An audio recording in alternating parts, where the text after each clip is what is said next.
আপোনালোকৰ যদি বয়স ৩৫ৰ তলত কিন্তু আপোনালোকৰ চুলি যদি পকিব ধৰিছে তেনেহলে আপোনালোকে জাস্ট এটা হোমিওপ্যাথিক মেডিসিনৰ সহায় ল'ব পাৰে।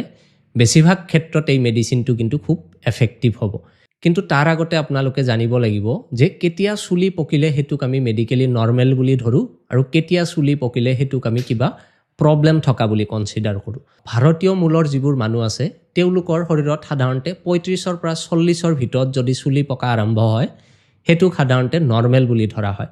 এই বস্তুটো বিভিন্ন দেশৰ জিঅ'গ্ৰাফি তাৰ পৰিৱেশ কেনেকুৱা এইবোৰৰ ওপৰত নিৰ্ভৰ কৰে আৰু জেনেটিক্সৰ ওপৰত নিৰ্ভৰ কৰে।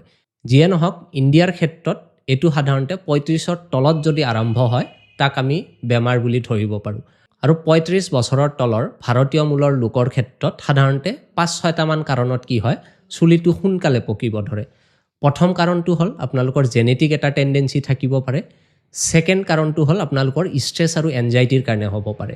কিছুমান ৰোগীৰ ক্ষেত্ৰত নিউট্ৰিশনাল কিছুমান ডেফিচিয়েন্সি থাকিব পাৰে, যেনে আপোনালোকৰ ভিটামিন B12, আইৰণ, কপাৰ বা আপোনালোকৰ প্ৰটিন ডেফিচিয়েন্সিও থাকিব পাৰে। তাৰ পিছত যদি আপোনালোকৰ থাইৰয়েড ডিসঅৰ্ডাৰ থাকে, থাইৰয়েড হৰমনৰ যদি প্ৰবলেম থাকে, তাৰ লগতে যদি ৰোগীৰ শৰীৰত কি হয় ডাইজেশনৰ প্ৰবলেম থাকে, স্পেশালি যদি ৰোগীৰ গাত কি হয় এবজৰ্পশনটো ভাল নহয়, আপোনালোকে নিউট্ৰিশনাল বস্তু খাই আছে, হেলদি বস্তু খাই আছে, কিন্তু হেতু আপোনাৰ শৰীৰত যদি নালাগে, হেতুক যদি এবজৰ্ব কৰিব নোৱাৰে, আপোনালোকৰ ডাইজেষ্টিভ সিস্টেমৰ যদি প্ৰবলেম থাকে, হেতু সময়তো কি হয় চুলিৰ যিখিনি নিউট্ৰিশন লাগে সেই নিউট্ৰিশনখিনি নাপায় আৰু তেনেকুৱা ক্ষেত্ৰতো সোনকালে আপোনালোকৰ চুলিটো পকিব পাৰে। কিছুমান কেমিকেলৰ কাৰণেও এটো হ'ব পাৰে। যদি আপোনালোকে চুলি ষ্ট্ৰেট কৰে, ঘনাই যদি আপোনালোকে চুলিত ডাই কৰে বা চুলিত যদি আপোনালোকে কালাৰ কৰে, তাৰ পিছত কিছুমান শ্যাম্পুৰ কোৱালিটিৰ কাৰণেও কি হ'ব পাৰে চুলি পকা দেখা দিব পাৰে।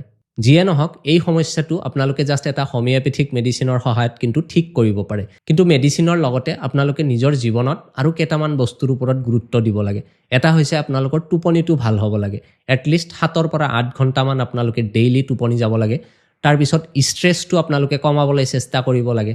আপোনালোকৰ চুলিত যদি আপোনালোকে ৰেগুলাৰলি ডাই কৰে বা কালাৰ কৰে বা আপোনালোকৰ চুলিত যদি কিবা কেমিকেল দি আপোনালোকে ট্ৰিটমেন্ট কৰে বা ষ্ট্ৰেটেনিং কৰে, এই বস্তুবোৰ আপোনালোকে কমাই আনিব লাগে।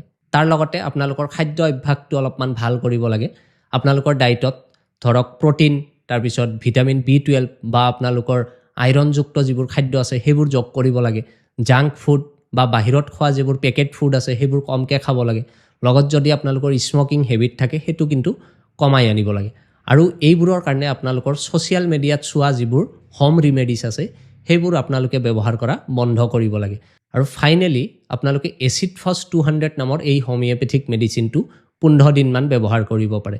মেডিসিনটো একেবাৰে সেফ হয়, আপোনালোকে সেলফ মেডিকেটো কৰিব পাৰে।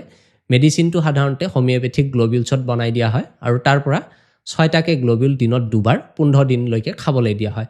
চাব এই মেডিসিনটোৱে ম্যাক্সিমাম ৰোগীৰ ক্ষেত্ৰত যেটো চুলি পকাৰ সমস্যা আছিল হেতু কন্ট্ৰোল কৰি আনিব। কিন্তু কিছুমান ৰোগীৰ ক্ষেত্ৰত যদি তেওঁলোকে অলৰেডি আৰু বিভিন্ন বেমাৰত ভুগি আছে, তেনেকুৱা ক্ষেত্ৰত কিন্তু এই মেডিসিনটো সাফিসিয়েন্ট নহব পাৰে আৰু তেনেকুৱা ক্ষেত্ৰত ডিটেইলছ হিষ্ট্ৰি লৈ ট্ৰিটমেন্ট কৰিব লাগে। আৰু যাৰ কাৰণে আপোনালোকে সদায় এজন BHMS ডক্টৰৰ ওচৰত গৈ ডিটেইলছ হিষ্ট্ৰি দি তাৰ পিছতহে চিকিৎসা কৰিব লাগে। যিয়ে নহওক আপোনালোকৰ যদি এনেকুৱা ধৰণৰ সমস্যা আছে, আপোনালোকে এবাৰ হলেও অথেন্টিক হোমিওপ্যাথিক মেডিসিন ট্ৰাই কৰি চাব। নিশ্চিতভাৱে আপোনালোকৰ সমস্যাটো দূৰ হৈ যাব। মোৰ চেম্বাৰ ধুবুৰী জিলাৰ চাপৰ টাউনত। যদি চাপৰ টাউনলৈকে অহাটো আপোনালোকৰ কাৰণে সম্ভৱ হয় তেনেহলে এই স্ক্ৰিনত দিয়া নম্বৰটোত হোৱাটছএপ কৰি আপোনালোকে মোৰ চেম্বাৰটো এনেকুৱা ধৰণৰ সমস্যাৰ চিকিৎসাৰ কাৰণে আহিব পাৰে।